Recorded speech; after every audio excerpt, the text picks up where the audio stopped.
Hi കൂട്ടരെ, പണ്ട് മുതൽ എൻ്റെ അമ്മ തല തേച്ച് കുളിച്ചത് എല്ലാ റെസിപ്പിയാണ് ഞാനിവിടെ കാണിക്കാൻ പോകുന്നത്. ഇതിൽ ഉപയോഗിച്ചിരിക്കുന്ന ഇലകളെന്ന് വെച്ചാൽ മൈലാഞ്ചി ഇല, ചെമ്പരത്തി ഇല, ആര്യവേപ്പിൻ്റെ ഇല, കറിവേപ്പിൻ്റെ ഇല, പനിക്കൂർക്കയുടെ ഇല, കേശവർദ്ധനയുടെ ഇല, കിഴാർനെല്ലിയുടെ ഇല, പിന്നെ ഇത്ര ഇലകളാണ് ഞങ്ങൾ ഉപയോഗിച്ചിരിക്കുന്നത്. ഇപ്പം ഇതെല്ലാം കൂടി നമ്മൾ മിക്സിയിൽ ഉള്ളി, ഉലുവ, കരിഞ്ജീരകം ഇതെല്ലാം അതിലിട്ട് നമ്മൾ അടച്ചു വെച്ചിരിക്കുന്ന കൂട്ട് നമ്മളതിൽ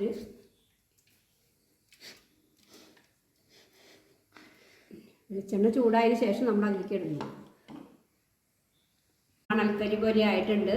ഇനി ഇത് ഇറക്കി നല്ലൊരു തുണിയിൽ കൂടെ ഇത് അരിച്ച് പിഴിയ അതിൻ്റെ നീര് എല്ലാം അതിൽ നിന്ന് നമ്മൾ എടുക്കുക. ഇത് നന്നായിട്ട് ടൈറ്റിലായിട്ട് അടയ്ക്കുക.